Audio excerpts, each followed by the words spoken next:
pushing it. Coming. And we are live, ladies and gentlemen.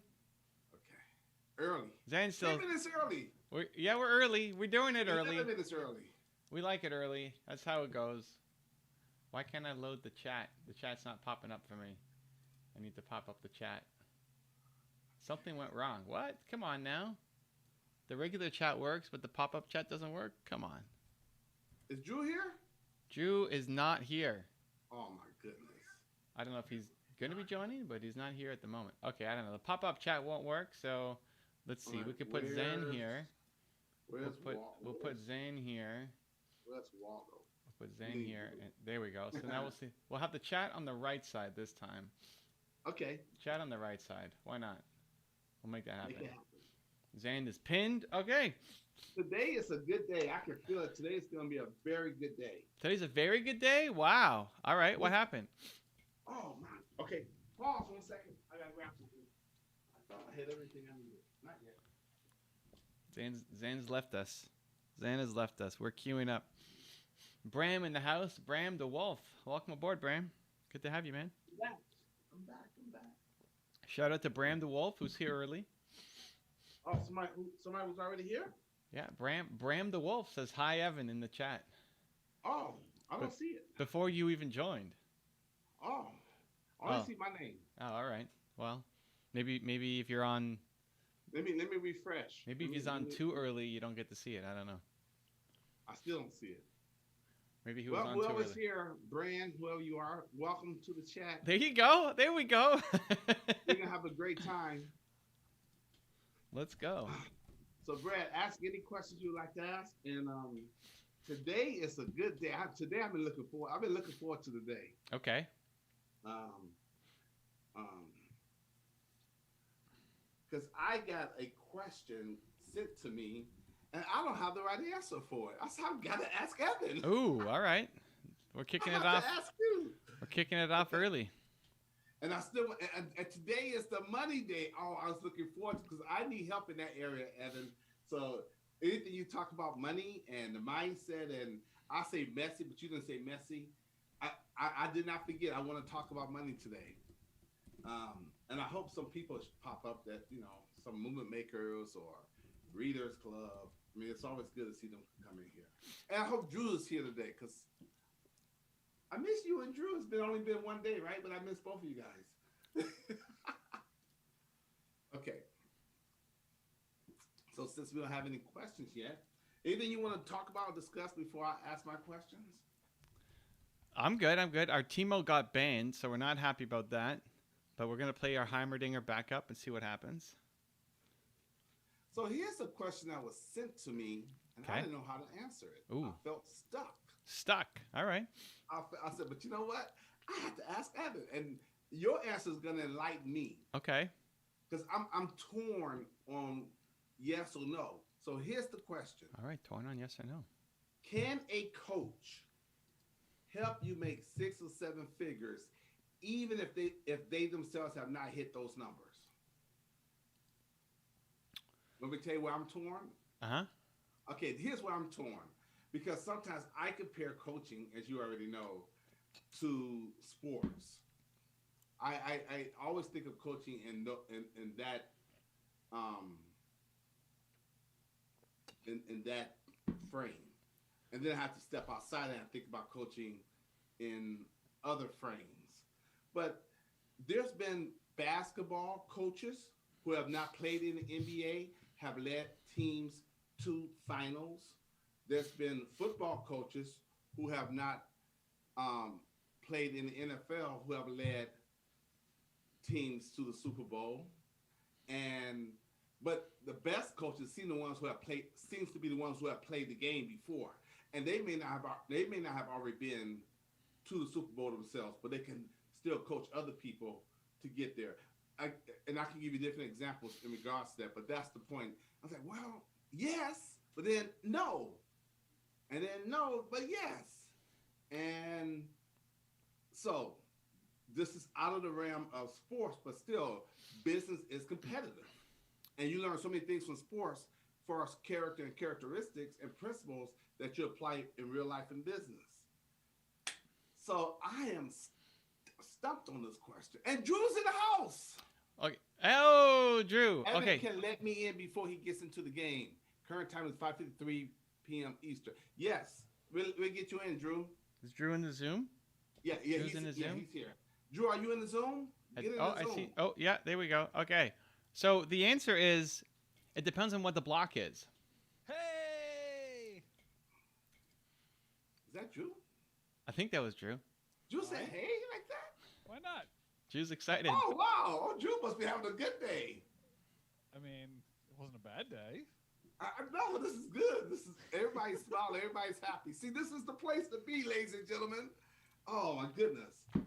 Hey, Drew, I just asked Evan a question. See if you. I would like your answer. So you got to reset it for Mel now. Okay, you're making Mel, it hard reset. on Mel. Question. Here's the question. Can a coach help you make 6 or 7 figures, even if they themselves have not hit those numbers? So the answer is it depends on what the block is for the person. Yeah. So if the problem that they're having is marketing and you suck at marketing, then no, you're not going to help them with it. If the problem is their lack of confidence and you're great at teaching confidence, then yeah, you can help them.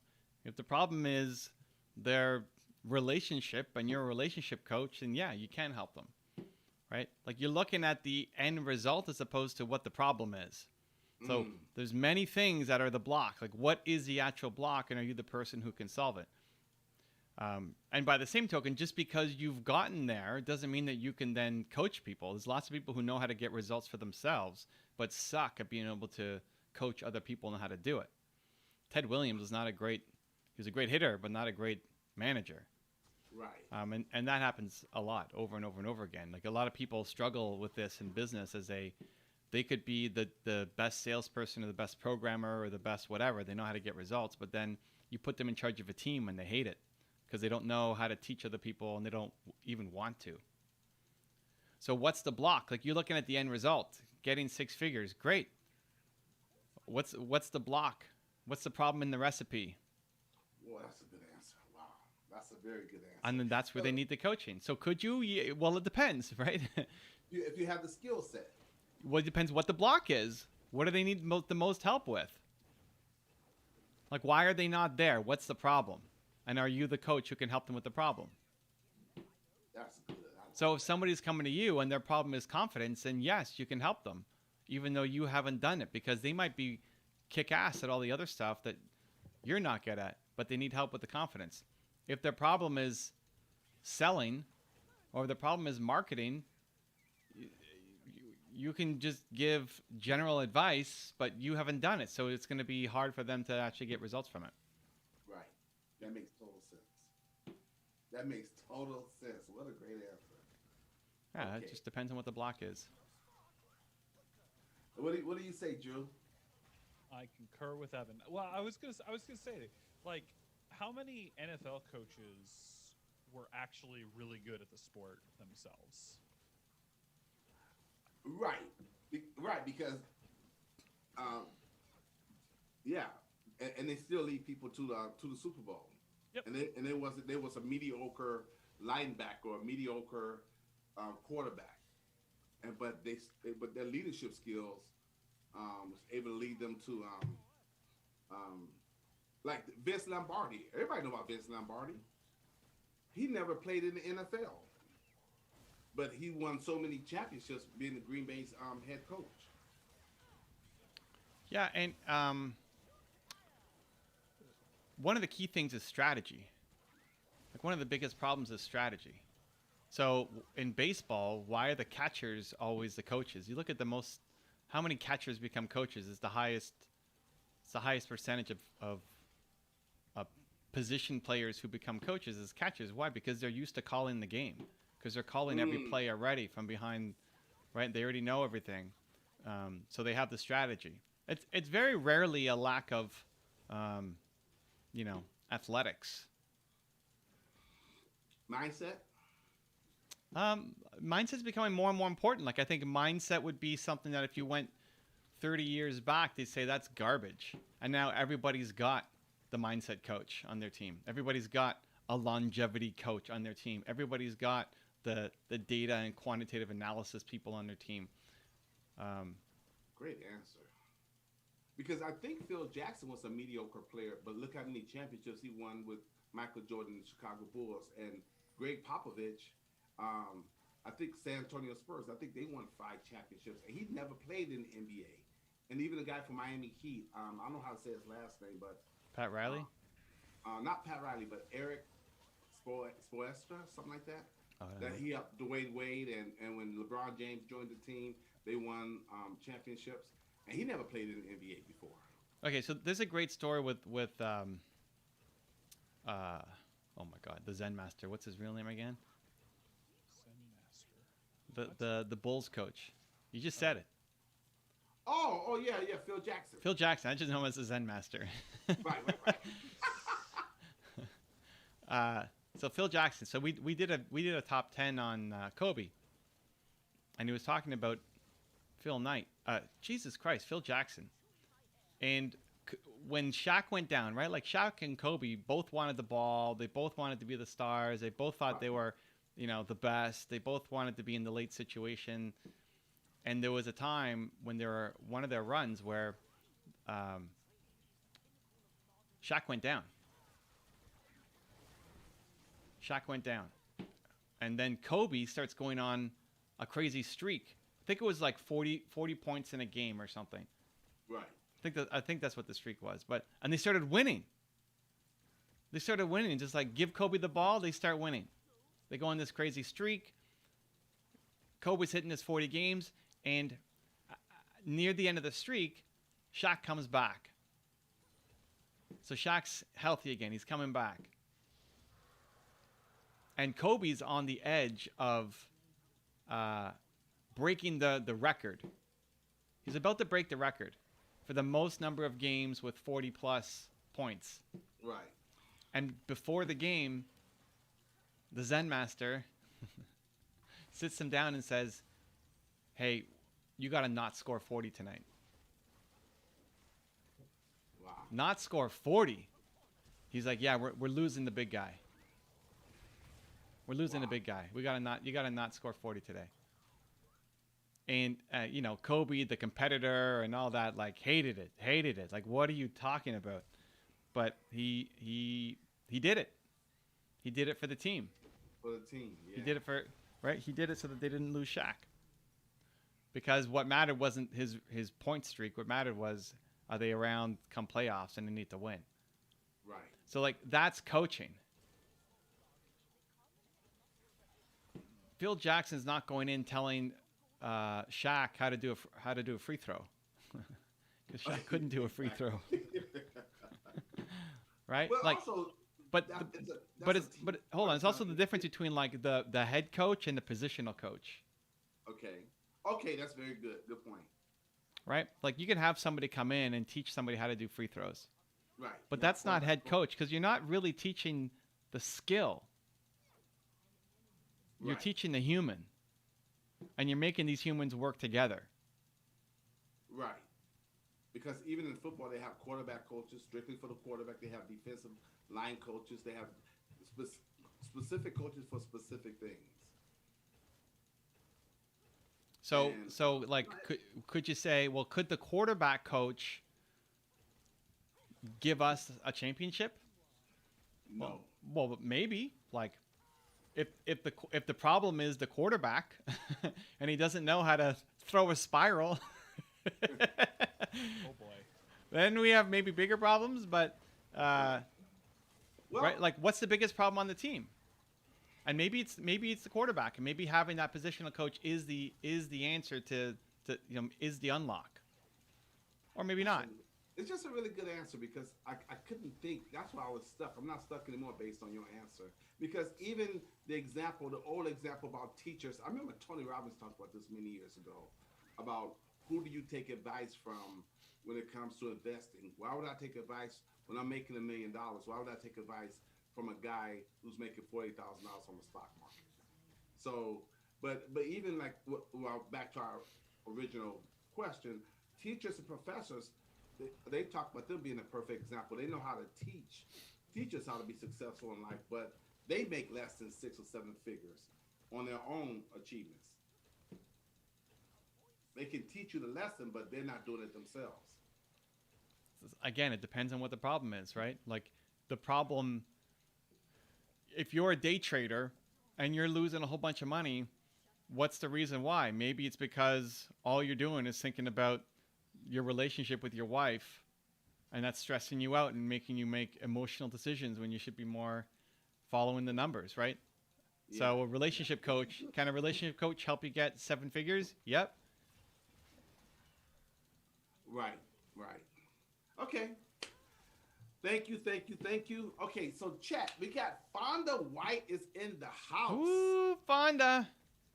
So he says, oh, this is good. Thank you. You're welcome. Thank you, too. He says, thank you for the advice last time, Evan and Xander, man. Thank you for the Instagram we did. Nice. And he says, my questions with COVID and things, how would I build my motivational speaking business in this time or to spread my message more? Would it be more YouTube or Instagram lives or any other ideas? I mean, honestly, if you want to build a speaking business, it's both.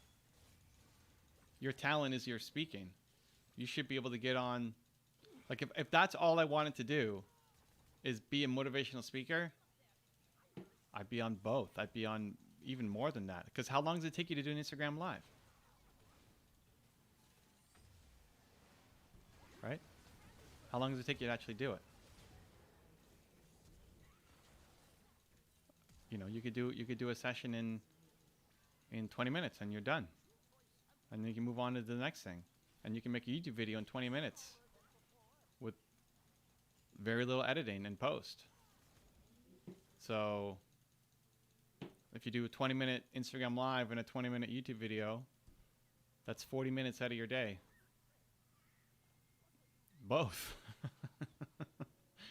Right? Like if you think this is the time that people need to hear your message, that you've got something that will really help people right now, then both. He's got a great message. He's got a great message. Fonda? Oh yeah, Fonda's awesome. Yeah, he's got Fonda's problem is the consistency. Fonda, we got to get you making. Fonda's got a huge heart. I mean, I knew you guys would get along together in a big way. Fonda is just not consistently putting it out. Like last time he came on, he talked about which one do I focus on, and we said right? It's like, do I be a speaker? Do I be a fitness guy? Do I be it was a third one? Motivational speaking, fitness, and something else. Yeah, Fonda, what was those 3 things that you mentioned that you thought you had to separate? One was speaking. One was talking about, the depression and everything. Coach Susie's in the house. Dude, Coach Susie's in the house. Love it. Coach Susie, welcome aboard. It was life coach, fitness, and speaking. And we said all 3 go together. Yeah, so what do people do when they work out? They listen to a podcast, they listen to an Instagram live, they listen to music, they listen to motivational speeches. Now, instead of that, imagine I get to work out with the motivational speaker. Right? Instead of listening to Eric Thomas, you're working out with Eric Thomas, and he's yelling at you while you're working out. But that's it. Like, that's the model. If you love fitness and you love coaching and you love speaking, you blend them, and that's your fastest path to monetizing. Okay, so this would be fun. So he says, would there be any other platforms that would help? LOL. I need to be more consistent. You're right. I do. He says, LOL. Also, I do rap music. I don't know if you remember, Evan. He said, yeah. He said, did you remember he did rap music also? So you bring it in while you're doing your workouts. What's going to be the rap? It's still going to be, you're coaching through your rap music. You're still spreading an inspirational message. So while you're rapping, or while you're working out, while you're training somebody, There'll be moments when you're yelling motivational speeches. There'll be moments when you're rapping. There'll be moments when you're giving advice. That's an experience. Now you're not just another personal trainer. It's an experience. Right. Susie, since you're here, ask Evan anything under the sun. He's got a lot of answers for you. What do you got, Susie? Is this Susie's first time here? I think. You know, Yeah. we've had Tessa, we had. I hope Sharon, she shows up. We had a lot of people from Movement Makers pop up. We've had Dupre pop up. We've had Terry pop up. We had a lot of people pop up. I saw Susie on her IG Live today. Oh wow! Which Good one? job. She does a lot. She was on Terry's live. So Terry went live and then she joined. Wow. Yeah. Okay, let's see. Okay, so she says, Coach, so question, Evan, would you be open to allowing me to teach the Readers Club for the next go round? Zan and I could switch on and off every 6 weeks. That's a Zan question. Zan's got his formatting down. Oh wow, it's on me? That's pressure, Evan. That's pressure. Okay, all right. Okay, let's see. Oh wow, she said yes. It is. I had trouble finding it. I had to search all his channels to find you guys. EvanCarmichael.live. Put you in a hot seat. You know what? I would say, okay, if it's up to me, and you know we have to, you know what? I would say, you know what? Yes, why not? Because it'll be a different perspective. It'll be a different angle.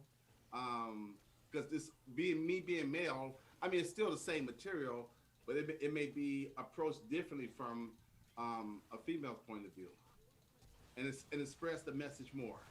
And she might even get more people to sign up because Susie's got a great personality. Well, and listen, the ask should be not for every second one. The ask should be, hey, can I help with one? Okay. Right? Like, can I help with one? Here's what I like to do. Can I lead a part of a session instead of, hey, can I take over half of the? Because Zan's already done the work of having the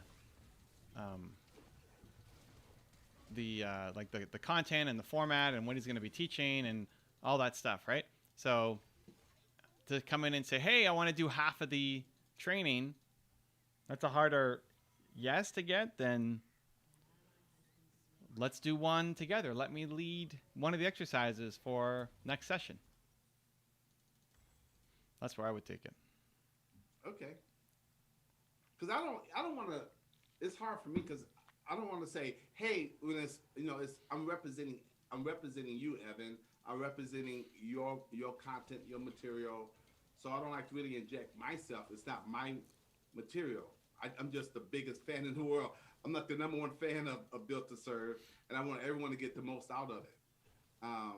But I'm going to do what's best for you, what's best for the brand, and what's best for the Built to Serve readers.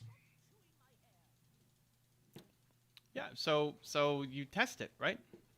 Okay. You test it. Okay. And then you give feedback. Like, Susie, that was amazing.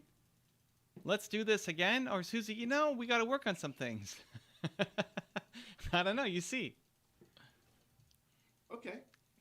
Because a couple things, right? Like, this was your vision. You started this group. It wasn't my idea. It was your idea to do it, right? Right. You were doing it anyway. You just basically asked, hey, is it okay if I do this? I'm like, sure, yeah, go for it. But two, also when you wanted to turn it into, we talked about turning it into a business where you're the Built to Serve coach. Correct. And for you to get there, you have to put in more work and more training and more time, which could also get stunted by having other people join you. Like if you're only teaching half the days, you get better at half the pace. Right.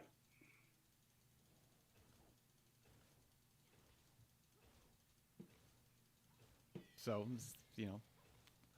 and listen, Susie doesn't know that, right? But those are the things to keep in mind. Yeah.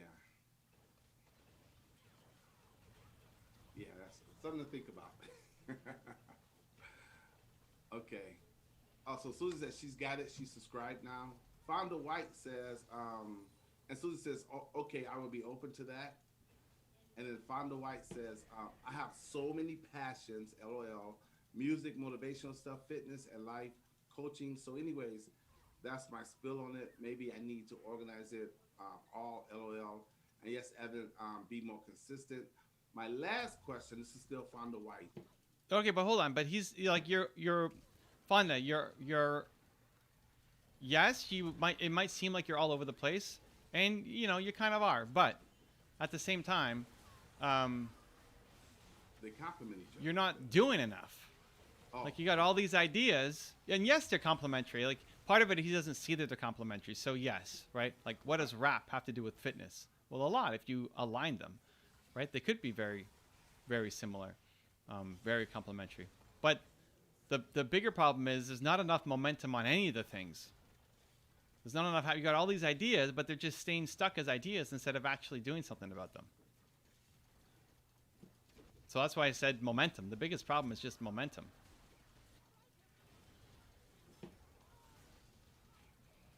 Yep. Okay, so my last Fonda White. My last question is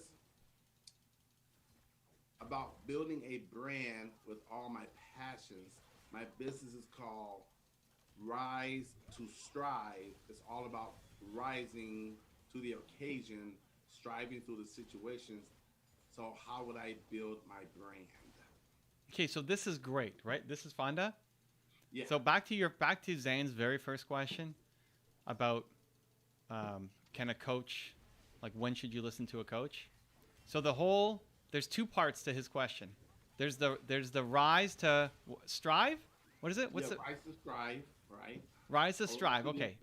So that Fonda needs to step up and do, and has been doing, but like that's what you need to get great at. So even right now, in all of the struggle that you're going through and trying to build this, you need to rise, right? This is where like somebody looking at you would say, well, like you're not doing it. You're not doing it yourself, so why would I listen? And you've done some. It's not that you haven't done anything. You've definitely done some. But like you need to keep doing. You need to keep pushing. You need to keep showing me. You need to keep leading by example in this area, right? The second question was about branding. Or the second part of it was about branding. Was that it? Did I get it right? Well, strive through the situation. Yeah. So how does he build his brand? Right. So like branding is not something that I would expect you to be great at. You don't need to. You're not trying to coach on branding. But the first part about stepping up and like it's a constant reminder of you need to be the inspiration and lead from the front of doing it. So that's just going a little more meta based off of Zan's first question. But to answer, your brand is the culmination of all of those things that you do. Like your brand is your one word. Your brand is your who. That's your brand. And it's mixing them all together in a unique way. You're going to be the fitness, personal motivation master. That's your brand. That's how you're different and unique. Otherwise, you're just another trainer or another rapper, or another singer, or another whatever. When you say when you say going a little bit of meta, you mean just going deeper, right? No, meta in that wasn't his question. I was answering your question another way. I was just using him as an example for your first question. But I hear people say going meta, M-E-T-A. They mean going more metaphysical? No, it means you're stepping up. Like you're taking it one level higher. Okay. I thought meta was short for metaphysical. I hear Evan Pagan use that word a lot. And sometimes Annie does too, but I never want to ask them, like, what do you guys mean by the word meta? They use that a lot. Well, I mean, and that actually doesn't surprise me because to go more meta, you have to be able to see connections and distinctions that other people don't see. Like you're making it make sense in a even bigger way than just their one question. It's like Okay. somebody who comes in, like if Fonda came in and said he's struggling to be consistent with making YouTube content. How do I do it?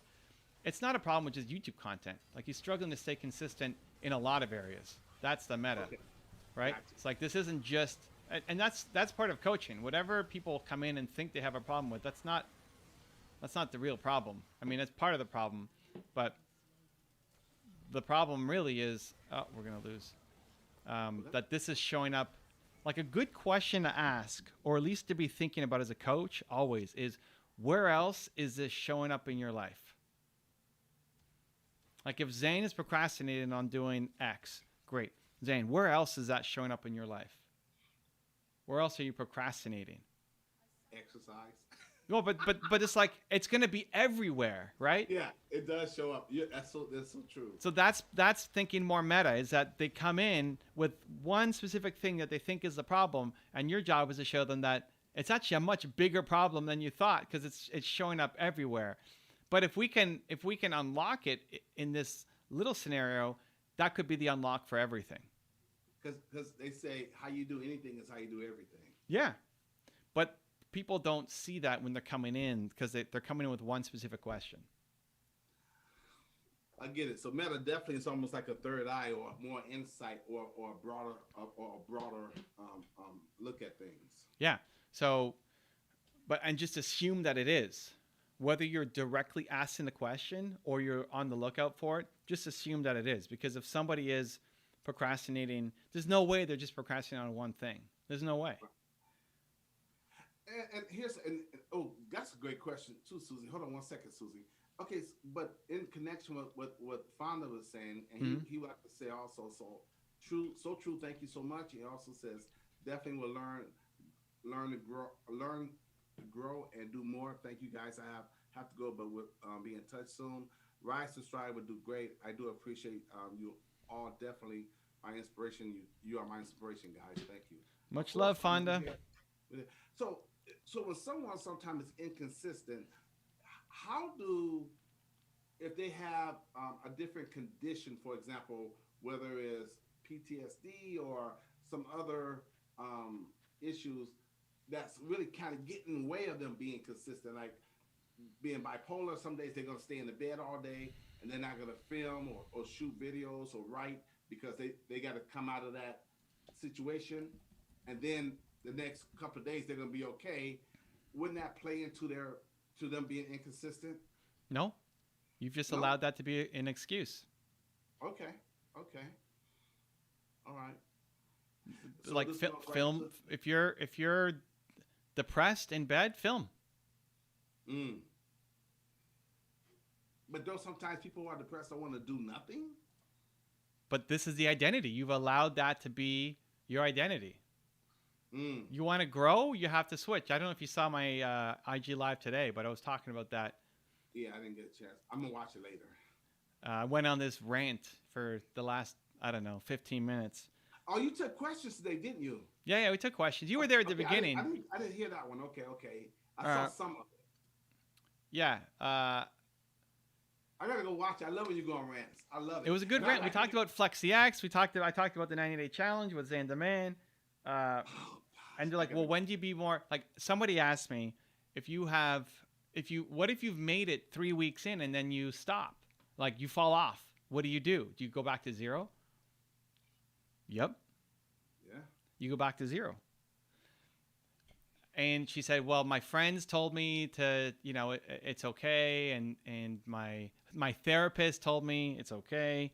And that makes me feel comfortable. Like, well, you have to decide. Do you want to be live in your comfort all the time? Or do you want to grow? Right. Comfort zone will grow. Do you want to grow or do you want to stay in your comfort zone? Yeah, let's go. Because everybody's going to give you the pass. Everybody's going to tell you, it's okay. You did it for 3 weeks. That's crazy. Look how amazing that is. You did it for 3 weeks. You should be so proud of yourself. And what happens is their lower standards pull you back down to who you used to be.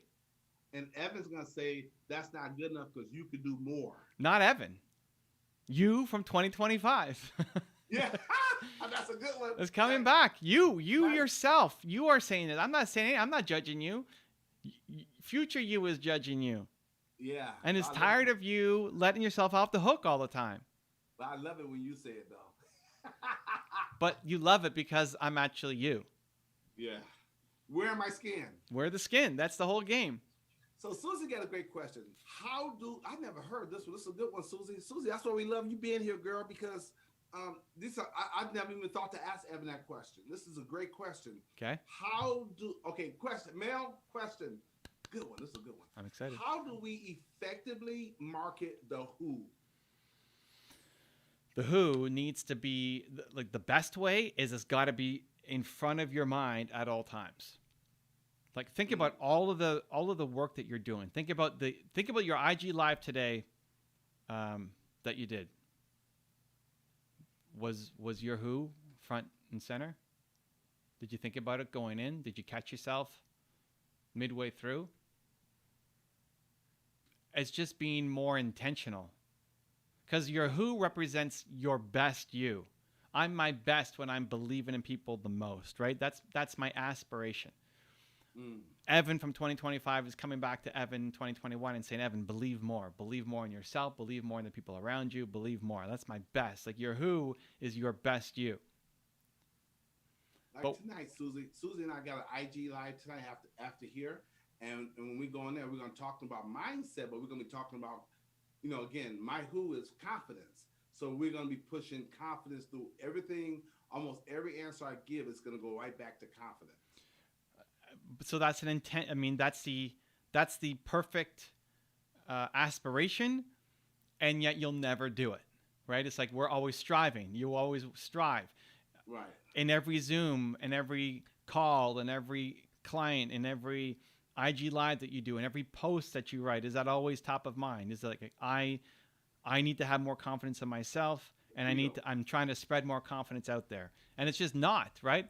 It's not nearly consistent. When you're at your best, it is, but it's not consistently, and so that's the game, and that's the challenge. So you're already doing a lot of the work. You're already putting up content. You're already going live. You're already creating posts. You're already doing coaching. You're already doing stuff. Great. You want to make it efficient, right? The question was about efficiency. Right. So effectively marketing the Who. Oh, effectively? Great. Yeah. So you're doing all of this work. You want it to hit. You want it to stick. People need to feel something. What do they need to feel? They need to feel your Who.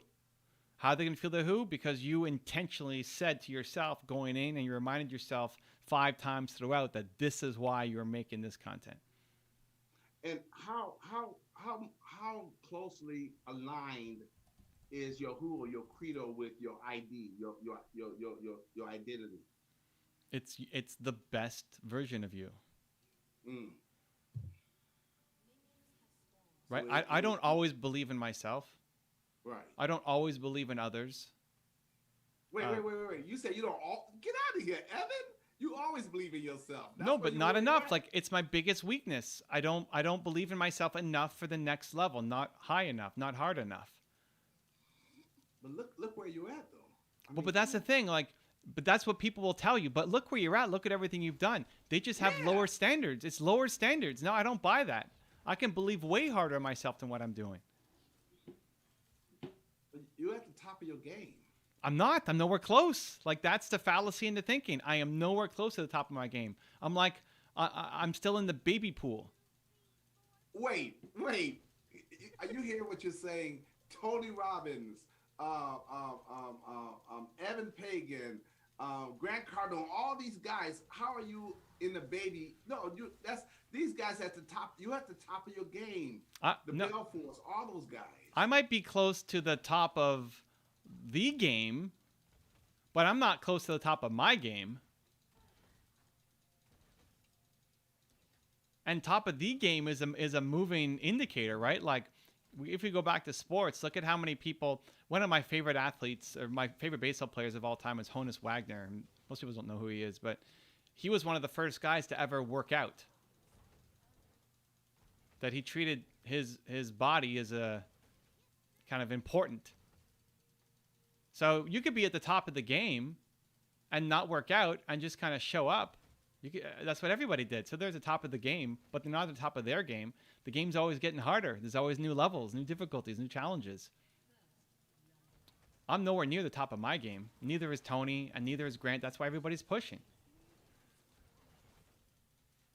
I did at the event that I was at with Grant. Just before I was on, he was talking about facing your biggest fears and insecurities, and he shared his. He's like, my biggest fear is that I'm not going to make it. But he's already made it. No, but no, he hasn't. He's not even close. Grant Cardone? No, not for what he wants. Not for what he is capable of. He might be at the top of the game, but he's not at the top of his game. Yeah, all he has to do is maintain and sustain what he's got. No, but that's not reaching your potential.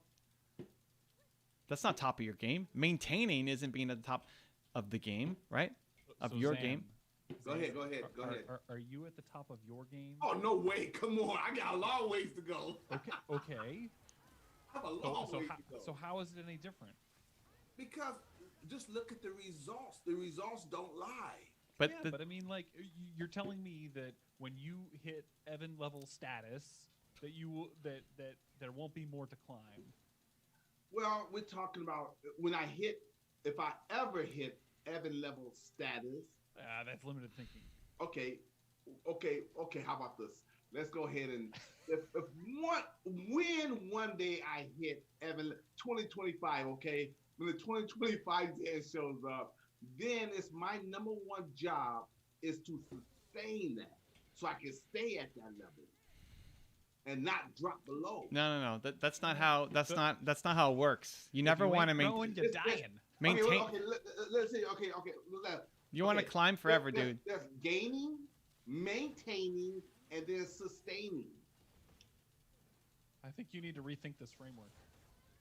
That's a good framework, man. Maybe for weight loss, but not for personal development.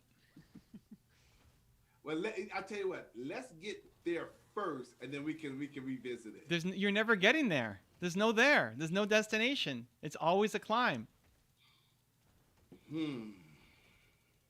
Even Susie said that's my biggest fear, not being here to make the true impact that I desire to make. Yeah. And she says, I guess earlier what you said, where else is this showing up in your life? She says she loves that quote. Yeah. Loves that. And you need to be thinking about it always. Like, that's meta. We brought that up because Ann was asking what's meta. That's the meta question.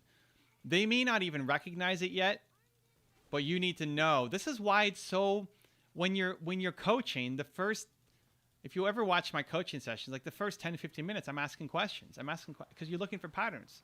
Because it shows up, the same limited thinking will show up in everything. So if somebody's talking about the weekend This is good. and Okay. Tom Brady and whatever their views are on it, that's going to show up in their business life. That's going to show up in their relationship. So they could talk about anything. Just let them talk, and they'll show you who they are. And you think they're sitting there, this is the meta game. You think they're sitting there wasting time talking about Tom Brady, but they're telling you everything you need to know. About themselves. Yeah. Because that's showing up in their life. Then you make the connection. You're like, how did you know? You told me everything I needed to know. Well, so this is good because this is a nice transition into money. So when money is the lack of money or not understanding money, all this goes back to our beliefs too, right? Mm-hmm. Our mindset around money. Mm-hmm. But how do especially so if you grew up like with a religious understanding or perspective on money, how do you break that? Because I think for me, I don't want to session on me right now, but I'm just going to use me as an example because I know many people like me who the handicap around money, if you will, it's always some religious stuff attached to it underneath it all. Okay, well, the starting point to break that is recognize that you're misinterpreting the religion. Yeah. So what was the religion misinterpreting the relationship with money? No, Okay. No. Hold on, Drew. Let him use the words. Oh, okay, okay. Yeah, but we're being taught by religion. I mean, What are that's you what being we taught? What are you being What? taught? Hold Yeah. on, hold Okay, on. for Let him example. say it, Drew. What are you being taught, Zan? Look, you want to get it? Okay, listen. In your book, What are you you talk being taught from religion about money? about What's the line? money's not important. Um, um, um, money about the love of money is the root of all evil. So break that Um, down right there. money. Okay. Because So the what are we breaking distinction out? there, you did a good job on that. Most people don't say that. Most people say, Money is the root of all evil. right. And that's a misinterpretation of the religion. Right. I'm not telling you to love money. The line is the love of money is the root of all evil. I'm not saying love money. Money's a tool. But money's important. Yes. You said it in your book. But in church, they don't tell you that money's important. They said money doesn't really matter. Well, That's a when was the whole last different time you saw a church not do a charity fundraiser? I, Like, that's what the- church survives with no money? That's the delusion. That's the dysfunction. They tell you one thing, but then they do another. And, Okay. you had this cognitive dissonance in you, like, okay, you said money's not important, but then you passed the plate. Well, And you then put the money in the don't plate. follow them. Like, don't listen. Yeah, but it's, that- it's what you've been taught since you was a little child. You've been taught a lot of crap since you were a little child. This I this know, is and the it's so hard like, to break it, but 'cause this it's is still part of you. picking. Back to your first question about mentors. This is part about picking the right mentors. If you're gonna pick somebody who does one thing but says something else, that's probably not a good mentor for you. But how do you break that then? You stop. First off, you stop being around people who are doing that. Like, if your pastor is telling you that, then you stop hanging around your pastor. For that, like, maybe your pastor has great information on relationships or prayer or connection, but has their own deep insecurities about money that he's putting It's onto part of you. But it's part of the package, though, because No, you no, listen to one thing, no. you hear the other part, This but is that's you, all part of Zan. the sermon. No, there's nobody who's the perfect package. Most people aren't gonna be able to put it together. Like, when we're talking here, I'm giving you what you need Right. for Zane 2025. But most people, won't. When you're at a church and they're giving a sermon, that's going out to hundreds of people. You can't customize it for Zane the Man. Plus, most people aren't even thinking Zane the Man 2025. They're thinking about themselves because they're not actually great coaches. Listen, a lot of pastors are not great coaches. They might be decent listeners, and maybe that's what you need in the moment. But a lot of them aren't great coaches. A lot of them never even never got training for coaching. Right. So your job as a good student is to be able to pull out what you need from the teachers that show up in your life. So it doesn't mean that, like, just because one person can't teach you about money, that means you don't listen to him about anything? Mm. Wow. Like, I mean, your pastor has okay, deep Drew. insecurities about money. Great. Go ahead. Drew. There's a lot of people. Go ahead, Drew. I was gonna say, I mean, ultimately, you're the one who needs to decide whether a belief is yours or not. Correct. So, I guess the question of the day is just because you have historically been taught that and you recognize it, doesn't Right. that mean you also have the ability and the permission to say that it is no longer serving you? Correct. I totally agree with you on that. But when you're young, growing up, you don't understand these techniques and tools, and then when you get older, now you gotta go back and break those and change those and turn them around. Mm-hmm. Okay, Yeah. but Welcome to being a human, Zan. yeah. I mean, Even Susie said, money's a tool. That's why you have to begin to change your mindset. You have to start to think for yourself. You don't have to take on their beliefs and ideas. Everyone has something to teach us. so if money's a tool, right? You don't love the tool. What's the religious teaching? The teaching isn't to love the tool. It's to love to serve, to love to impact, to love to help. And the tools help you help. But you guys understand what I mean, right? Because religion really has a lot of people messed up when it comes to money. It's because of the interpretation that money is the root of all evil. And that's not what religion actually is. It's not what it teaches.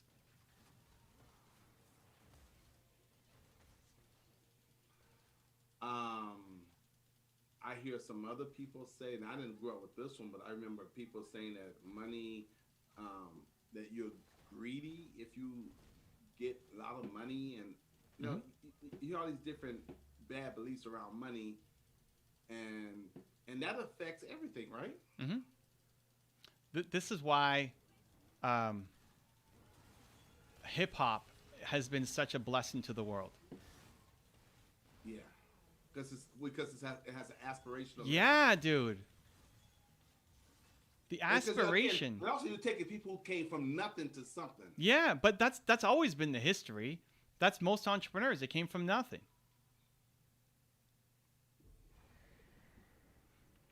And also, hip hop doesn't make any apologies. It doesn't apologize. It's like, hey, and it's also the amazing thing about it is it's so diverse, because someone coming from the South, from the East, from the West, from the Midwest, they all have a different message based on their experiences, how they grew up, and it goes all the way from the gangster rap, so to speak, to all the way to the LL Cool J and the party stuff. I mean, the range is just amazing, and now it's all over the world. You can't go nowhere without hearing hip hop. Yeah, I mean, it's also, Instagram. Instagram, for all of its, fakeness, is still aspirational. It's like, this is a life that's possible. It's beautiful, right? Like, Instagram is beautiful in terms of, like, people spend time working on their pictures and putting up quotes. There's not as much negativity as a Twitter. Right. So for hip hop, I love how aspirational it is. Yeah. I love how the whole Jay-Z Oprah fight over the N-word. Yeah. And he made it something positive. He's taking the positive into a negative. Sorry, the other way around. He's taking a negative and turning it into a positive, right? Like, and Oprah, because she's from a different generation, she doesn't understand that. She doesn't see it that way. But that's the mindset, right? Like, that's the hip hop mindset. I mean, that's great. Now, you look at how many. But it's the same thing that women did with the B word. Women have taken that word, and they even joke with their friends, But it used to have a sting to it, and now it doesn't have that same sting, because they've taken that B word and almost made it a term of endearment. I hear, women use it all the time with each other. Yeah, I mean, intent matters. But you look at people who don't want to sell, right? And how bad selling is and how bad business is. You look at the past 2 generations, it's been a massive shift. For my father, who, is one of my heroes, to try to sell something. It's just a totally different generation. Now my son and my nephew, they're like, I'm launching a gaming channel and I'm gonna sell some merch. He's sitting there working on his Roblox merch. Uncle Evan, let me show you my merch. Oh my God, I love that. It's totally changed, right? Like, the culture has changed. And they totally embrace it. Yeah, and it's great. And listen, and also they know they're giving you value too. They're not conning you out of something. Well, there's still the lesson that they need of, like, hey, don't just do it for the money, right? I mean, build a relationship. Yeah, and stuff like that, but make a design that has value, that's gonna make people feel something. Like, they still have to learn the lessons, but it's the belief system. The boldness of it, yeah. They don't shy away from it. That's amazing, man. That's amazing. You know how long it took me just to get comfortable, even just wearing my name on my chest? Really? Yeah, it's like, I'm gonna put my own name. That's so egotistical. Yeah, exactly. I'm gonna put Evan Carmichael, and I'm gonna walk around with my own shirt on. But people want that though, right? When they see, like, hey, I want to wear that too, because I believe in the brand, I believe in the message, I believe in what you're doing. Yeah, yes, but that took a while to sink in. No matter how much I heard it. Where's my confidence at? I mean, you inspired me. Let me put on my confidence hat. You inspire me. There you go. Confidence is king. There it is, right? Yeah, like, well, actually, this is where's my the one. Where's my? Yeah, this is actually the logo. I need to wear this. There you go. That's the logo. Pablo in the Last Movement Makers, he's like, how do I get the orange? He wants the hoodie, right? He wants the one that I wear. Right. He's like, I will pay you $200 to get one of those hoodies. But yours is specially made. It's got the different lining. I know. This one, I know. I actually talked to my supplier today. We're looking at doing some just custom, because you can't buy it. It's a problem. It's not that it's crazy expensive. It's still, I mean, it's nice material, but it's not like it's made out of gold or something, right? Right. The problem is nobody sells this thing, and none of the print on demand services. So we could do it, but we have to ship. We got to do small batch orders and then ship from Canada. So it costs, right? It costs money. So we're looking at, okay, how do we do a higher end version of it to be able to sell? But that's wild. If you told me somebody would want to spend $200 on a hoodie with your name on it, come on, what are you talking about? Right? That just makes no sense to me. But it does, right? Like if I'm talking to the Evan from 10 years ago, I didn't feel like money was necessarily evil. We didn't grow up in a super religious household, but definitely like ego. I don't need, fame is ego. Oh yeah. Ooh, that's a good one. I had an issue with that also. Oh, yeah, that's a good one. So most people don't grow up with a healthy view on money. Most people, I think, grow up thinking money is evil. Why? Because their parents told them that money is evil. And why do you think so many people don't have enough money? They're just getting by. Because you have a belief that money is evil. And also people think that, especially if you're rich, you're mean, you stole it, you did some type of nefarious activity. I mean, that's all just insecurities talking, right? We'd love to pull strips down off of people who've done more than us because it makes us feel better about where we're at. Good point. And then a smaller percentage, but other people will say, well, money is everything. Money is everything. Go worship money. Money is God, right? Yeah, right. Like, well, that's not right either. Money's a tool. Money's a tool, and a very important one. And it's we've talked about it having to be in your top 5, just not number 1. And people feel this is just some old stuff. I remember when Tony Robbins when he started making $10K a month, and his friends started judging him like, "Oh, you think you all that?" And he said, "Well, because he started getting so much rejection from his friends, he found a way to sabotage all the money he made and all the success he had." Mm-hmm. Okay, Susie, she said she's got to go. I have my interview with Steven, and I will join next Wednesday with more questions. Great. Okay, Susie, thanks for showing up. And El Dame says, what's your thoughts on nomad lifestyle? Are there businesses that should be built while living a more stable lifestyle? Nomad lifestyle. Like nomading, like where you're like out in the forest? Yeah, nomadic. Yeah, moving around. I was a lot more interested in it before, although we might end up picking it up again soon, to be honest. So before I met Nina, then let's explore and travel and saw lots of countries and all this stuff. But then Nina had a job. And so I had to really pick, like, if I'm going to go and do this thing, go speak at this place and spend a week there, then I'm not spending that time with my wife. And so I purposely did not spend as much time as I could have doing things. Then she quit her job. So we could basically live a nomadic lifestyle. So we could tour, for 90 days across the U.S. and see a new city every 4 days and all that stuff, right? That's why we did it. And we were all set to do it again last year, and then COVID hit, and so we didn't. We haven't traveled at all yet. But we're looking at going back. We're looking at getting the green card for the U.S., and for that I have to live half the year somewhere. In the U.S., right? Uh-huh. Come to Vegas. Vegas. Yeah, but there's no one city that we'd love to be in, right? Like, it's going to be nomadic. We're going to be bouncing all over the place, lots of different places. Oh, I'm gonna die.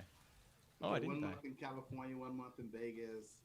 Yeah, warm, maybe a month. So I like it. I'm a fan.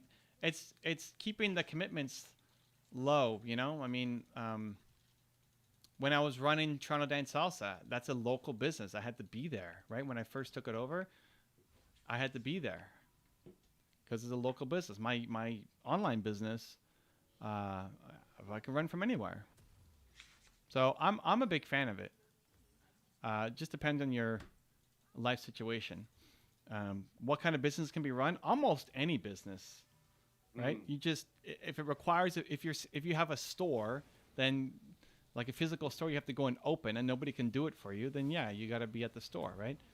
A dance studio, but more and more and more businesses are going online, so you can run almost anything you want from online. And My if, man, huh? Terry Wade Thompson's in the house. I got excited when I saw Terry. Oh, we were Yeah, talking about you, Terry. Your IG just live. Well, meeting you just Evan and missed. saying, He just yeah, missed Susie. you just missed Susie, Terry. They were going on it. It was good. It was a good live. I enjoyed it. Yeah, that's right. They both were good. That's good. Terry's in the house. Yeah, you just missed Susie. She had to get off and go do her interview with Steven. I think they have a podcast or something like that. Which Steven? Who's she talking to? I'm not sure. Okay. Yeah, I'm not sure. I know I heard her mention it, but I'm not sure. It's some type of podcast they have. Cool. And L Dame says, he said, oh, I missed it. Yeah. L Dame says, okay, and it can work fine when you have a team too. Yeah, so that could be like how do you get a team? Well, you have your big picture plan for where you want to go, and then your immediate plan for what's the thing that I'm the best at, that if I focus just on this thing, I can make enough money to then hire a team so that I can fulfill my bigger mission, my bigger vision. Instead of trying to do everything yourself. Like this is the classic video editing dilemma. Don't edit videos. Get better on camera so you can start getting momentum. So then you can hire a video editor. That is such a big game changer. That alone. So Terry Wade Thompson says, it was a great IG live Woo. session. Susie is awesome and always brings so much energy. That is so true. I mean, I'm excited, looking forward to every time her and I do an IG live. It's just magic. It's just she takes me places I didn't even know I was really prepared to go. So she brings the energy. She really does. I mean, just straight up, yeah, a lot of energy, a lot of emotion. In fact, she's one of my favorite people to do IG lives with. Mm-hmm. Something over video says, Evan, okay, question. Something over video said, she says, Evan, I have recently brought Teemo in Wild Rift.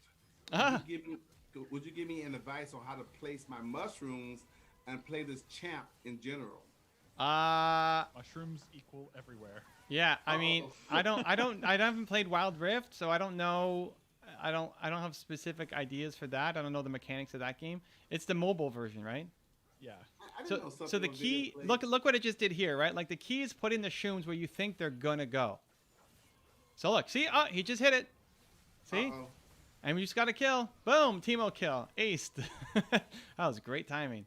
So you put the shrooms. They last, at least here, they last for 5 minutes. I don't know how long they last in a mobile game, but that's the key. You want to put the shrooms where you think they're gonna go.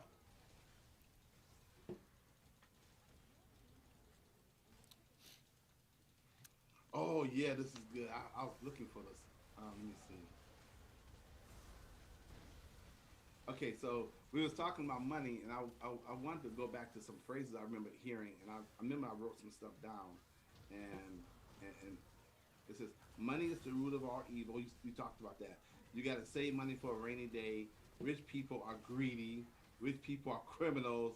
Filthy rich. You have to work hard to make money. Money doesn't grow on trees. I heard that all the time. You can't be rich and spiritual. Money doesn't buy happiness. Money talks. The rich gets richer and the poor gets poor. That's not for people like us. Not everyone can be rich. There's never enough. And then the infamous, we can't afford it. And so you hear that stuff growing up as a little kid. And then you hear it in church, and you hear it in your neighborhood, in your community, your family, your friends. And you wonder why you have such messed up beliefs when it comes around money. Well, you don't wonder. You don't have to wonder. Your answer's right there. It's like, who have you been listening to on these things? But it's not like you have a choice. When you're a kid growing up, you in church. That's what they say. When you at home, when you're Okay, but now you're a grown ass human. Adult, and you can change. You can turn. You things could, around. yeah, exactly. It's like everybody who's on some kind of personal growth path has to unlearn a whole bunch of stuff. Yeah. Why do you think I say lack of belief is the world's #1 problem? You got to retrain the brain, right? You got to fix your beliefs. Yeah. That's the problem. And I do like the way you come at it too, because you said they weren't bad people. They loved you. They wanted the best for you, but they just based on what they only taught you the best what they knew based on what they had. But it's not serving you though. Yeah, like were your parents reading personal development books and learning about how to be a great parent and going to courses and seminars and trying to make themselves the best version of themselves, right? It's like, no, man. Trying to get by. They're just trying to get by. Like they were doing the best they could. They probably loved you. And also, it's just so much easier for you now. I mean, they didn't have YouTube to go and look up these things. Oh, coaching and stuff like that. So, but the reason why I love that approach and that perspective is because it takes away the opportunity for people to go down a dark path where they can get angry and be resentful and blame their parents. It's like, no. They did the best they could. So now it's your job to take responsibility for where you at and where you want to go, and thank them for what they did do to get you to where you're at. And now you have more, you have more enlightenment now and more insight, and you can do better. And then not only should you do better, but you can spread a message for other people who was where you're at, and you can help them along the way too. Ooh, Terry Wayne Thompson, that's a good question. Oh, I love it. Okay. I'm excited. All right.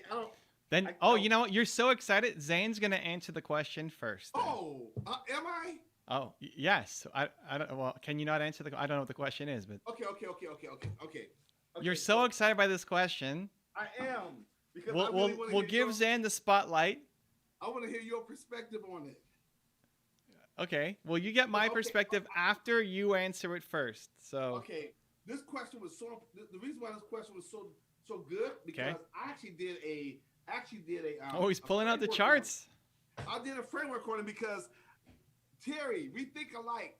I had this question in my mind, I don't know how many weeks ago, and what made me have that question in my mind is what's the question? This is a lot of preamble here. Wait. Holy cow. This is good. This is good stuff. Is it page? Hold tight. I gotta set it up just right. I know Drew's. This is a lot of setup. Okay. This is like 10 minutes of setup. I know. It's okay. It's that good a question, guys. It's coming. Well, Terry Wade asked good questions, so. You got the question of the day, my friend. Question of the day. The question of the day. Let's go. I was like, when does this question start? I know, but you guys gotta give me a minute. You just gotta give me 1 minute, and I'm gonna. Are you? You're not looking at Built to Serve, are you? Because you already know that you know the page references by heart by now. Right.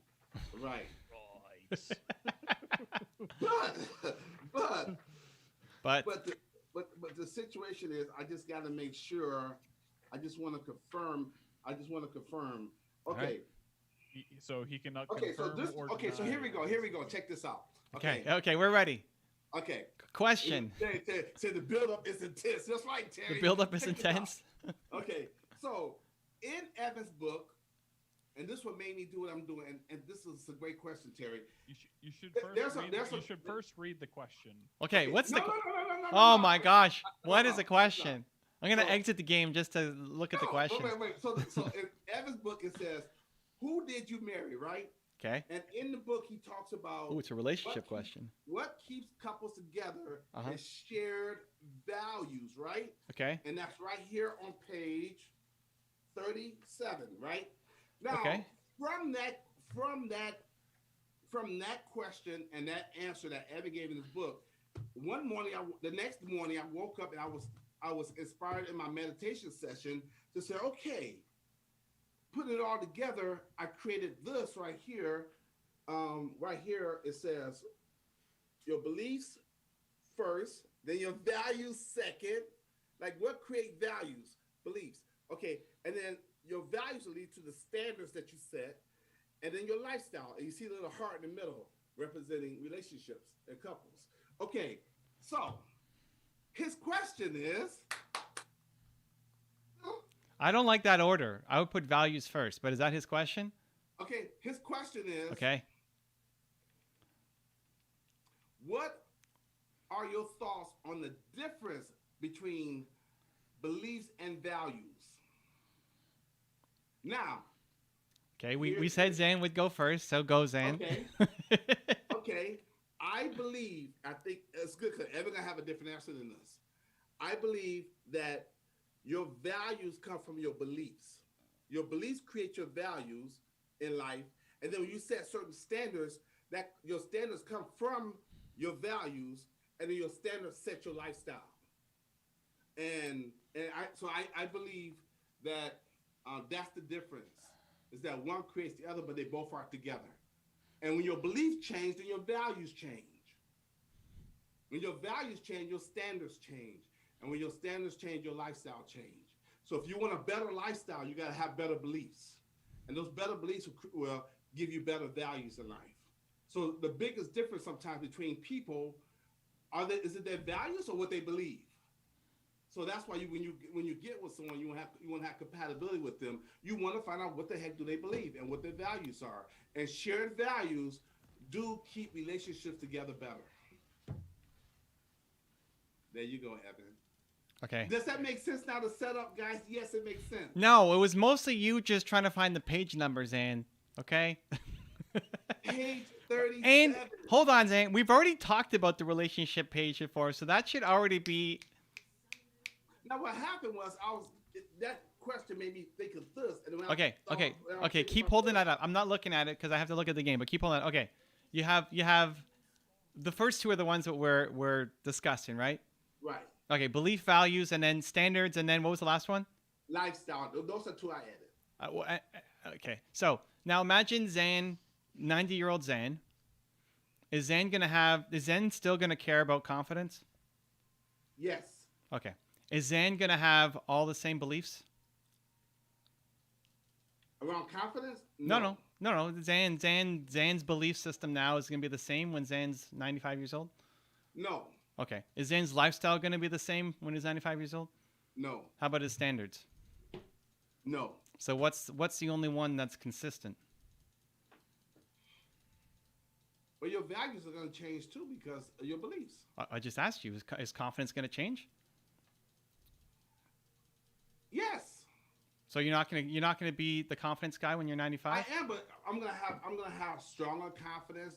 I'll be able to explain it much better. I'll be able to teach it much better. That's not it. Whoa. Being able to teach something has nothing to do with what your values are. Well, if you're saying my core value, right, which is confidence,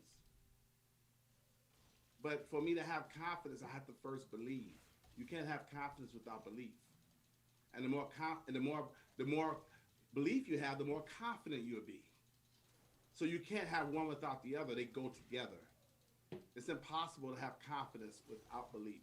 That's what it's so, it's like you can't have wet without water. They go together. Even in saying that, it's not sequential then for you. Yeah, if I want better values, I need to have better beliefs. But you are saying that you have your value. Confidence is your value. Value is confidence. So for me to improve and increase my confidence, I've got to go back and improve and increase my beliefs. If you look across the consistent themes, right? Like your who doesn't change. But it can be improved. It's sure deeper levels. That's what we said. Personal development is all about improving, getting better, and getting better, and getting better. Right? How do you get better unless you believe more and believe better? Like even when it comes to money, I have some money beliefs that's messed up. I got to change those beliefs, which is going to change my values and But change my standards and change my no, lifestyle. no. It's not. It's not going to change your values. You're talking about a wholesale change in a belief. Like money is X. That's a belief that you need to change and get rid of and kick out of your life. The value, will it make your confidence better? Sure, but you're not changing your value. I'm improving it. No, but there's a reason why I said values are what holds people together, not their beliefs. But those values come from their beliefs. What values don't just come out of the sky, come out of the air. Someone has to. They have a essence, an origination. They come from somewhere. You just don't. Because in that case, everybody have the same values. No. People have different values. Right. But values So are they have to be taught. values are the least elastic, especially when you hit on the thing that's most important to you. But values have to be taught. Because you can have the same family members and they all have different sets of values when it comes to whatever. And what, beliefs are not taught? We're talking about what's the most elastic. That's my point. So that's my point, because how are values formed? How are they formed? Something has to form and create the values. They got to come from somewhere, and they come from your beliefs. And why does the opposite argument not make the same sense in your mind? Because, well, I think they complement each other because No, but it's not just complementing. You called it sequential. This leads to this. It's not just complementary. It's the same thing when someone asks me about competence. First, you got to have confidence. Then you have competence. From the confidence, and then the competence increase your confidence. They feed off each other, but one is before the other. Confidence is before competence? Yes. That's not true. Yes, it is true. No, lots of people just try stuff, not expecting to be good at it at all, just to try, and then you know what? They get competence. Right. But you got to have a certain mindset to even be willing to try. And mindset is confidence and skill set too. But even when you go and do something, that I do it, then that changes your confidence. They're all related, but it's not sequential. There's lots of people who try something having zero confidence in it. Like, I'm just going to try it to have fun, or whatever. I'll just give it a shot. Right, but they still have a baseline fundamental confidence that, hey, I'm willing to try anything, and that comes from having a foundation, a baseline of confidence. To be willing to try anything, you're not going to be able to do that out of fear. But again, it's still, you can't have confidence unless you first have belief. Belief in your ability, belief in your identity. Maybe your parents told you could be anything, you could do anything, and that's so subconscious or so deeply embedded in you, you don't even think about it. You just go do it because they already made that part of your identity. It's really part of your unconscious, which is deeper than your subconscious. But it's so much a part of your identity. Just like what you talk to your son. You said, hey, Carmichael's could be anything, could do anything. Mm-hmm. When you teach that to your son at such a young age, that is so embedded deeply in him, mm-hmm. He doesn't even think about it. He just go do because it's a part of his identity. It's part of who he is. So when he said, oh, that's confident, well, it's already in his foundation, at the very core of his essence. So he's willing to try anything because deep down, his dad put that in him a long time ago. Okay, and? So again, that belief is already deeply embedded in him, which gives him the confidence to be willing to try anything. And now his values would be based on that. Because again, the shared values thing about couples being happy, I totally agree with that. But again, if you look behind the values, they got shared beliefs about whatever the situation that might be. And then because sometimes people get in relationships with other people, they will adapt their values to match the other person's values because they have changed their beliefs about whatever that might have been. You're close, just wrong. Like they're related, but it's just wrong. I mean, how does that even does it even matter? It makes so much sense to me. Well, like that's the part that needs to be fixed more from a coaching Zane to be a better coach. Because if you actually start working with people, it's way easier. Like look at it from it's way easier to change somebody's belief than a value. Right, but if you want to change their values, you got to go to the beliefs.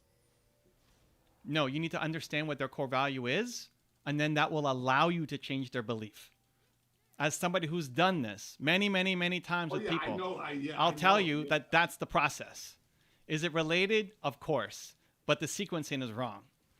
When you understand somebody's value, what they value most, first off, it's always something positive, where beliefs are often negative, right? Beliefs Somebody's, can be positive too, though. Beliefs can be very positive. of course, but your core value, you want to start at the foundation of who this person is, the thing that does not change is their core value. And around that are related values, and around that are beliefs. Okay, so here we go. Let's have fun with this. Okay, I don't know if you want to go this far, but what's your definition of value then? I don't know. Why, You why, don't do we, know, why, because- why do we need to define No, like I don't worry about definitions. Because it brings more clarity to the subject. Pull it out of Built to Serve. Your most important core value. If you want to help people, like I generally hate these kinds of questions, like what's the difference between this and this, because it's the Those are great questions. I love them. no, because it like why the real question, like what you should be asking if this was a session, is like why does that matter? Why is Terry asking this question? That's what actually matters, Terry, right? Terry, why are you asking that question? That's a good one. Terry, why are you asking the question of what are your thoughts on the differences between beliefs and values? Why are you asking us that Right. question? Like, why And does why are that you mean asking something to? Because all that really matters is Terry's definition, right? Or Okay. if you're being a coach, right? What matters is the person who's in front of you. Why is this the question that they're asking? Okay. Because Okay, I'm great. taking it from the perspective of if you want to get somebody to change, you want Right. to coach somebody.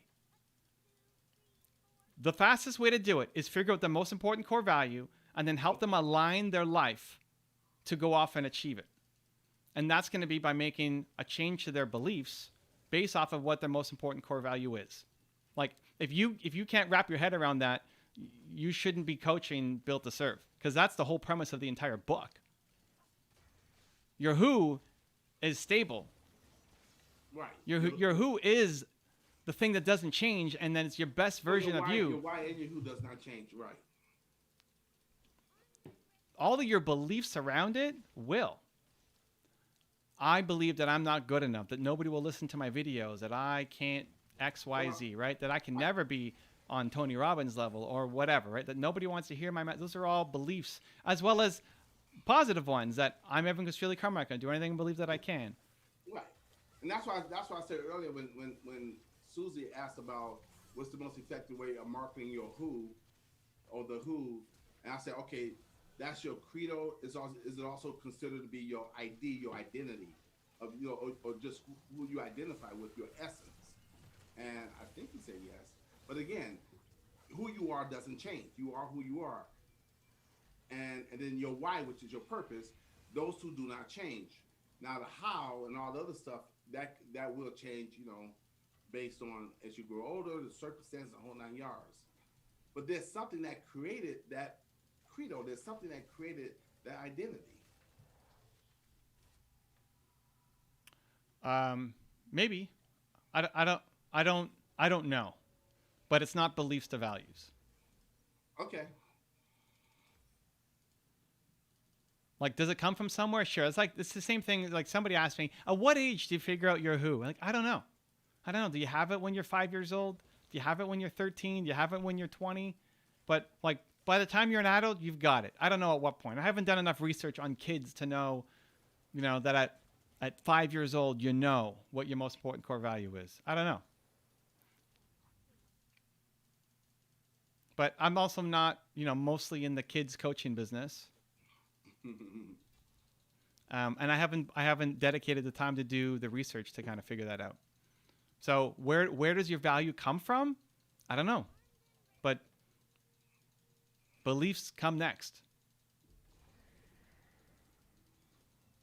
You can have a couple, like that page that you pulled out. People can be together with opposing beliefs, but opposing values, that's doomed.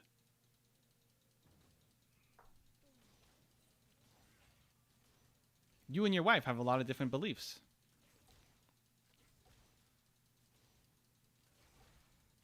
when couples get together, yeah, we do have different beliefs. Yeah, just like brothers and sisters do, and siblings do, the whole 9 yards. But you're together because of the shared values that you have, Right. especially like the biggest ones.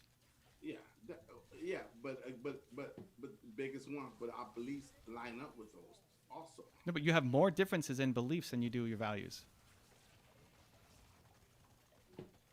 And beliefs aren't as important.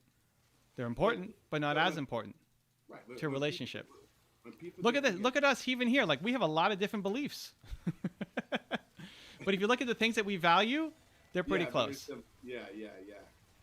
And that's why we can have a discussion around it. Yeah, with love too. With love. Because we value love. Yeah. And we really value serving people and being of service and helping and HELP. I love that. So yeah, okay. So where do values come from? I don't know. But it's not beliefs.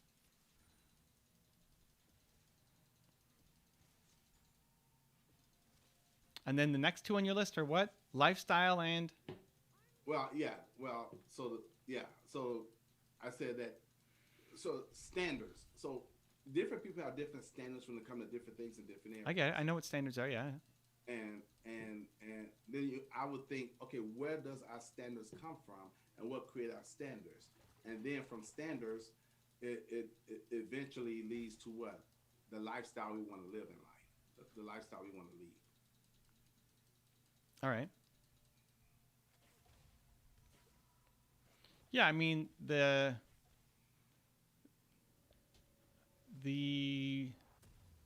danger is just putting everything in a one size fits all. Where the best coaches, you're gonna know what to bring. Like, where does your why fit in there?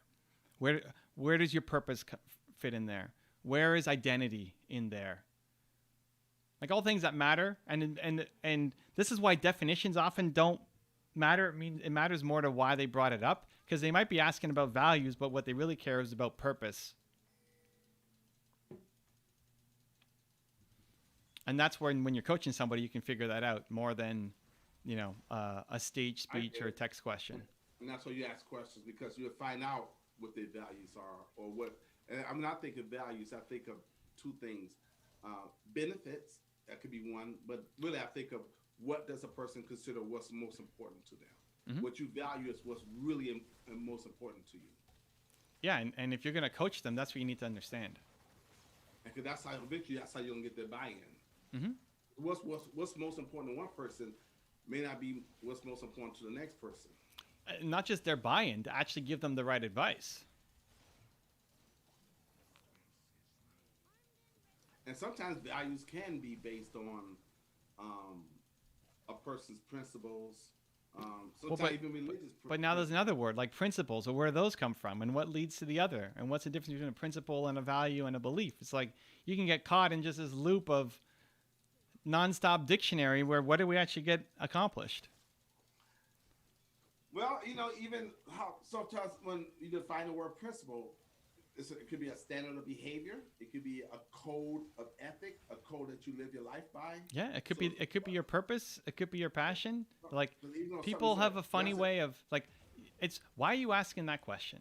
What does that mean? Like, what does the answer mean to you? It's like, well, because I'm trying to figure out if I should stay with my wife, or if I should try to figure out if I should start that business, right? And then you get they're asking the wrong question. So let's help them ask a better question. So Terry, are you still here? We would like to know, why did you ask that question? You plead the fifth, we understand. Why did you ask that question, Terry? Or he just wants to. Curious mind wants to know. He said, I'm still here. Okay, Terry, if you're still here, why did you ask that question? We want to know, man. Come on. Don't leave us. He said the build up is intense. Yeah, it's intense, man. You the build. I want to know now. I did a build up and made it intense. Now you're making it intense for me. Drew wants to know. Oh, we lost one of our players. 4v5 is gonna be rough. Oh no. Yeah, maybe he's asking because he wants to be a better coach himself. Hey, well. And that's one of the questions they ask. Don't lead the witness. Don't lead the witness, Evan. Let him do his own thing. No, I'm not. It's a deep question that is often misunderstood. What do you mean? What do you mean misunderstood? What's misunderstood about it?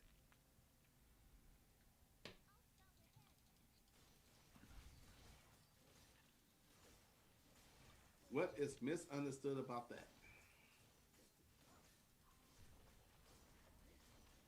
Because if you can figure out what's most important to people, then you can persuade them and move them much better. But before that, you know how to help them. You know the advice to give them. Before you worry about persuading them, what's the actual advice? Like, that's part of putting on Zen 2025. And why you can do that is because Zen 2025 still has the same core value as Zen 2021.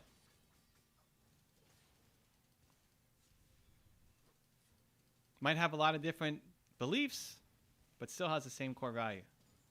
So that's why the message will... I definitely have to change my beliefs around money. I know that for sure. Around money and selling. Mm-hmm. And I know that the reason why I know I have to do that, because I think sometimes when you want to change your beliefs, you got to come up with reasons why to change those beliefs and why they're not serving you anymore and how they can serve other people. But I know if I don't change my beliefs around that, then I can't sustain my message in life. And number two, even with selling, you can reach more people. The more you sell, the more you can reach more people with your message. Well, so that's one way, right? Like one way is to get your head around it, but it's actually probably not the most effective way. The most effective way is to be around it. What do you mean? Be around millionaires? Not just sure, but people who have, like, if you want to actually shift your perspective on something, your way of thinking on something, the best way to do it is to actually be around the people who believe that. So that's where I said, hey, if you're trying to get to, if the biggest thing you need to work on is money, if you think like that's the biggest shift between where you are now, like the biggest belief shift that you need to make, then I hang around your pastor less. Right. But teach it, right? And then start hanging around the people who are, even if it's remotely, right? Like books and videos and podcasts and everything else, you're hanging around the people who have, even if they're not teaching, no, just being around them, it will rub off. No, I'm saying sometimes this is an old adage that says, teach what you need to learn the most.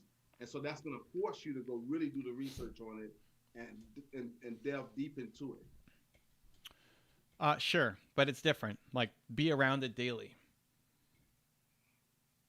But around those other beliefs, not the other old beliefs. Yeah, the beliefs that you want. Well, you know how to be around the old beliefs daily. That's what you've been living for the past few decades. Now you got to be around the beliefs that you want to have.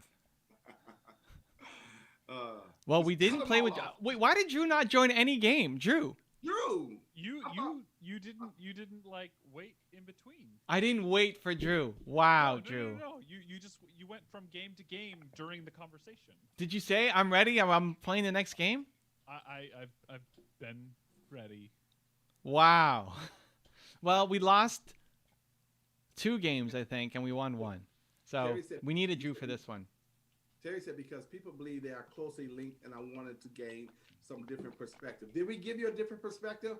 Evan gave you one. I gave you one, and that was a different perspective. Did we give you a different perspective, Terry?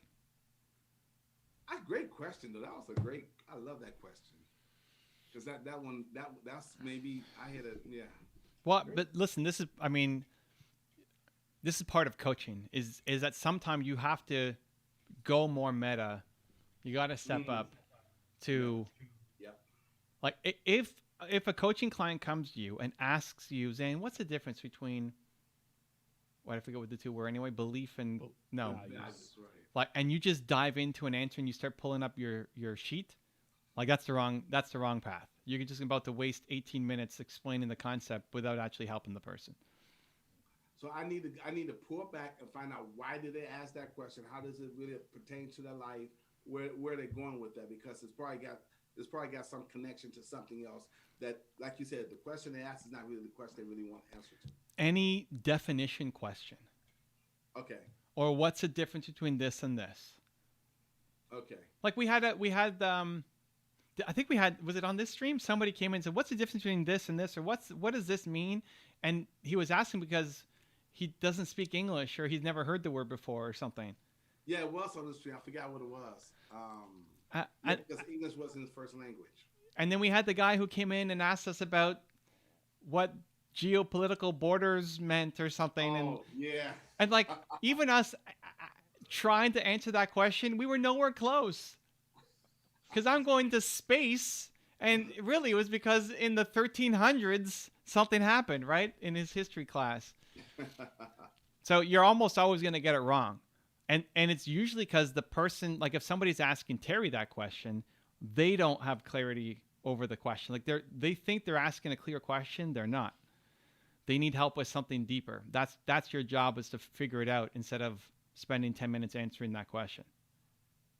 And also that word value could be used in different contexts. Like Drew, remember you was teaching me the value ladder? Yep. So that it could be that has nothing to do with that. That's, I want to say give more value, give more value. It could be it could have different meaning based on the context that you put it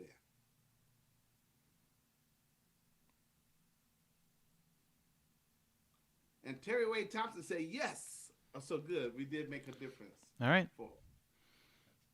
Yeah. Any definition question. Use that as your default answer. Why does he answer? I'll answer the question. Why does that question mean so much to you? And in their response actually gives you the information to answer the question better. Got you. Like it's not just a theoretical exercise. When somebody's coming to you, it's not just if you just want to know the definition, go to the dictionary. You can see the definition. Right? So you're coming to me, right? If somebody's coming and they're a coaching client, I'm not saying this about Terry, but if somebody's coming to you with their coaching client and they're asking that question, you have to figure out the reason behind it. Okay. Because it's not just a theoretical question. People don't just come to have a theoretical argument or discussion. Like, I don't know, I was just curious. Rick, really? You have one question to ask me? That's the question you want to ask? There's always something. What's behind it? So I need to learn to go meta. That's what I need to do. There you go. That's the theme of this. I know, dude. I love it because you just did. You just went meta by even bringing it up. You tied it back to the first question of the day. He's doing it, ladies and gentlemen. Zane the man. Terry Wade Thompson was the ignition to make it happen. I see glimpses of 2025. Not quite there yet. I see glimpses. Okay. Yeah. You want to do one more? Or are we good? No, that's it. We'll be back on. That was a good way to end it. Back on tomorrow. Oh no, not on tomorrow. Ooh, wow, not on tomorrow. Tomorrow Thursday, right? Yeah, normally we are. I have a dinner tomorrow. And also we're not on for readers group tomorrow either, right? No readers group tomorrow either. I have Genius Network tomorrow. Genius Network. Wow, Genius Network. I don't know if I have to teach anything actually. I should ask what's happening. Terry Wade Thompson says, "Thank you, Evan and Zan." Terry, you are more than any time. We love you, Terry. Yeah, man, we're so happy that you're still in there, knocking out the 90-day challenge. Join us next Thursday for Zane's Pizza Night with chips. Oh yeah. It's coming. I can do it. It's gonna be so shy to eat on air, but I have to do it, right? Oh gosh, I gotta eat on. That's air. a belief. That's a belief. No, it's just but. No, but look at it. Like the value is, you value the people. You want to be of service. You want to help. But your belief is by you sitting there eating food, you're being rude. Yeah, that's how exactly. But if we tap into your value of you're here to serve, right? Then we could change your belief. I feel like it's okay for people to eat on camera. I say people do it all the time. But for me, I'm like, okay, I shouldn't be eating on camera. We're gonna change your belief by tapping into your core value. Yeah, I just don't think I should be eating on camera. But this is going to be. We're going to change your belief by tapping into your value. But the exception is Monday a holiday for you guys? President's Day, is that a holiday? Technically speaking, yeah, it is. I think. I hold on. I'm Canadian, so we don't have presidents. But I think we have. Is that a holiday? Are we on Monday? I mean, I'm on Monday, so. Well, Sunday is Valentine's Day, and Monday is President's Day. And in Canada, it's called Family Day. Oh, really? Is it? Is it Family Day? National Flag of Canada on the 15th. We just and then copy. also- This is the thing. We copy your holidays, but we don't have presidents, so they have to call it something. That's legit what it is. Like we can't call it President's Day. And then we have Mardi Gras on the 16th, which no one's going to celebrate. And then we have Ash Wednesday. Oh, there will be people celebrating Mardi Gras. What are you talking about? Well, Zane's going to be celebrating a day late with his They're pizza. not supposed to. All right, guys. Thank you for the love. Thank you, Zane. Thank you, Drew. Next time, Drew's going to come in and carry us to victory. You guys are the best, man. I can I say this real quick? I love this stream. I love the people that come here and ask questions. I am so grateful and appreciative to be here with Evan and Drew. You know, I love being here, guys, and I learned so much, and I feel like I'm growing so much. And maybe one day we get to the 2025 Zan, but if we do, it's all to serve everybody else much better. I live the rest of my life to serve other people. And watch, So come thank you, Thursday guys. and watch him stuff his face with pizza and chips. Yeah, well, thank you for not this Thursday, next Thursday. Next Thursday. Yeah. Next Yeah, Thursday. yeah. Well, tomorrow we're not on. A week tomorrow. All right. So, Thank you, guys. See you All right, soon. guys. See you Friday. Thank Much you. love. Take care. bye-bye.